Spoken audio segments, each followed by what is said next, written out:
Mga Davaoeños, come and join us as we welcome the new year with a bang. Tara na sa Davao Torotot Festival. First in the Philippines, first in the world. Punta na sa Rojas Avenue Freedom Park sa December 31, 2013 mula 1 p.m. hanggang 1 a.m.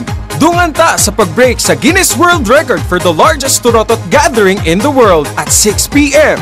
12 hours of non-stop kasiyahan with Davao celebrities and talents. Be part of history. Be part of Davao Torotot Festival 2013. Magtorotot na ta! This is brought to you by Smart Live More!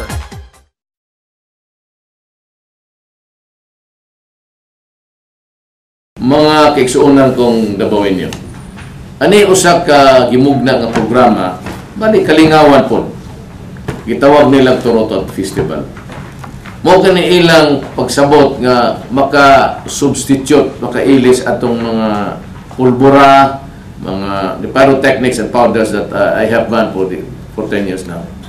Kay gibidili ko na kay makadaot man gud sa tao ba sa integridad, either yung mabae mo pananaw, imo kamot. So kani ilang giilis sa atong kasadya nga gusto magitag mosaba og New Year o Pasko. Go ahead, make the noise that you want to do para sa ako, lipay ko. Ya kani Torotot gwapo ni.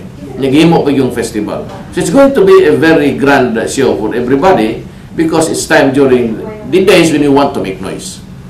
So, gina-endorse ko ni, I would like to say that everybody should participate, labi ng mga bata, ug malipay kog dako nga malikayan gininyo ng pulbura, madakpan lang mo, mapriso mo di rabagyo ko diya.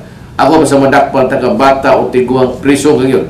Kay usually to upat ka adlaw ng festivities, walay korte, walay trabaho. Then you're up there for 3 days or 4 days. So kaning Torotot Festival is a good one, it's healthy, ma-exercise ang imong lungs, o niya makapasalida ka sa tanang sama imong gusto.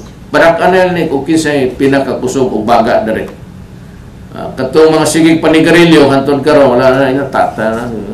Huyop-huyop na lang mo diya. Giingnan mo kung nanong sigarilyo. But to those healthy ones, especially the children, I'm sure they'd enjoy this Torotot Festival. Mabuhay kayo mga.